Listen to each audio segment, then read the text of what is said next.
Assalamualaikum warahmatullahi wabarakatuh. Sebelum kita melanjutkan pembahasan di video kali ini, izinkan saya memperkenalkan diri. Perkenalkan, nama saya Muhammad Sahrul Anggara dengan NIM 2031810031 dan saya merupakan mahasiswa dari Departemen Teknik Kimia Universitas Internasional Semen Indonesia. Baik, saya juga punya asisten virtual di sini.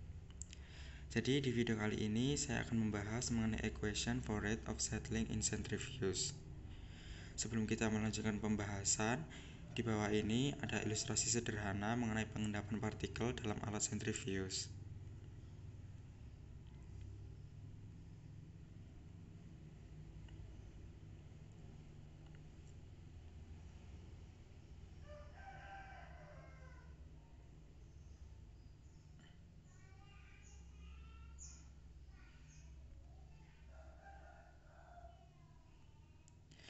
Jadi ilustrasi tersebut menggambarkan mengenai alat sentrifuge, di mana alat sentrifuge sendiri merupakan alat yang digunakan untuk memisahkan suatu padatan dari suatu larutan melalui proses pengendapan.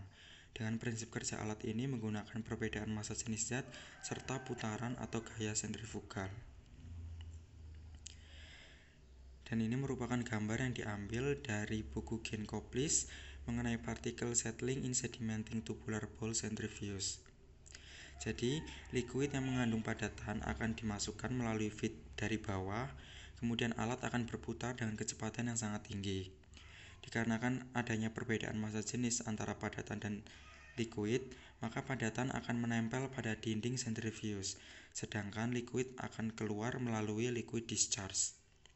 Menempelnya padatan pada dinding sentrifuge disebabkan karena adanya gaya sentrifugal, di mana gaya ini akan bergerak menjauhi pusat rotasi. Ya, dan itu merupakan analogi sederhana dalam kehidupan sehari-hari. Hanya saja untuk alat sentrifuge ini pemutarannya sangat cepat. Kemudian kita meluncur ke persamaan umum untuk pengendapan. Persamaan ini didapatkan dari persamaan kecepatan terminal dan disubstitusikan dengan percepatan sentrifugal, sehingga akan diperoleh persamaan kecepatan baru untuk pengendapan di dalam alat sentrifuge. Persamaan ini akan digunakan untuk menghitung kecepatan terminal atau kecepatan pengendapan di dalam sentrifuge.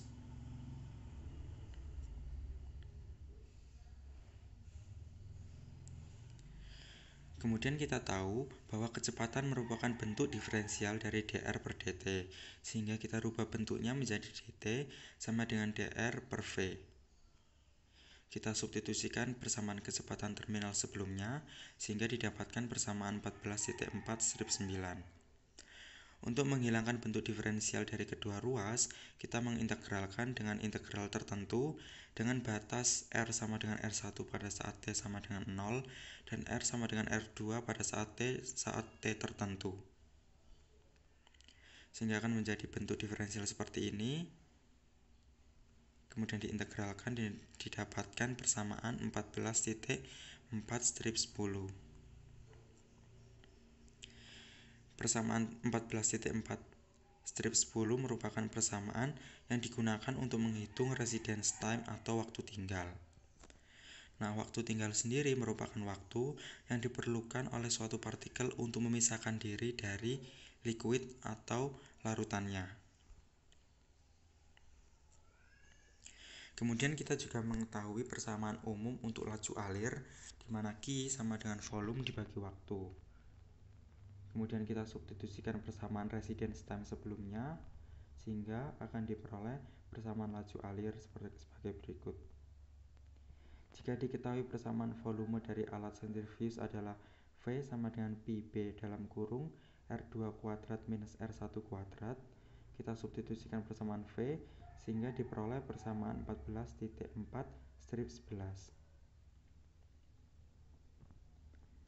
Benar, jadi persamaan 14,4/11 ini digunakan untuk menghitung laju alir fluida dari masuk alat sentrifuge sampai keluar alat sentrifuge. Kemudian terdapat faktor lain pada saat menghitung laju alir ini yang dinamakan dengan critical diameter. Critical diameter sendiri merupakan kondisi di mana suatu partikel bisa saja meninggalkan alat sentrifuge atau bisa saja mengendap. Jadi, critical diameter ini merupakan kondisi partikel dia bisa saja mengendap. Karena jarak yang ditempuh oleh partikel sebelum mengendap adalah R2 minus R1 per 2 atau setengah dari jari-jari alat sentrifuge. Kita substitusikan persamaan R ke persamaan 14.4/11 sehingga didapatkan persamaan baru 14.4/12.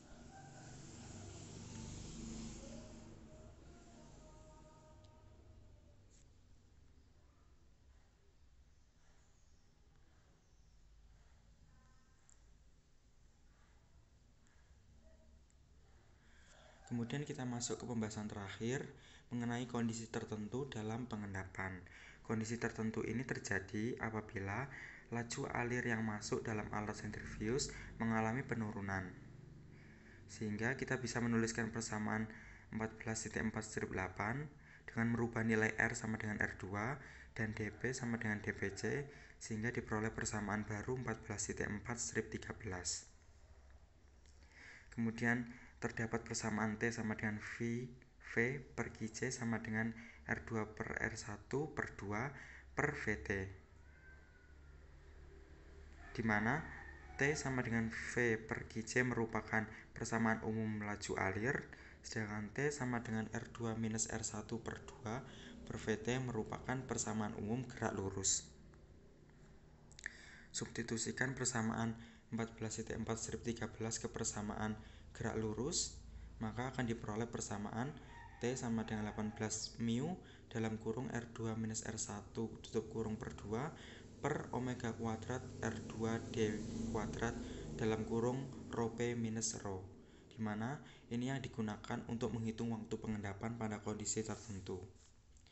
Kemudian substitusikan persamaan di atas ke persamaan laju alir, maka diperoleh persamaan umum 14.4/15. Jika diketahui nilai V sama dengan 2πr2 dalam kurung R2 minus R1b, substitusikan ke persamaan 14.4/15, maka akan diperoleh persamaan baru 14.4/17. Dan ini yang digunakan untuk menghitung laju alir pada kondisi tertentu.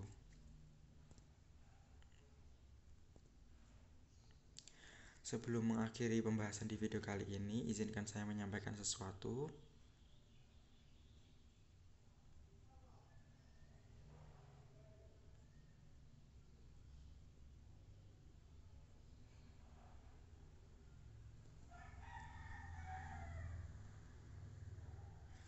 Demikian pembahasan sederhana dan pembahasan singkat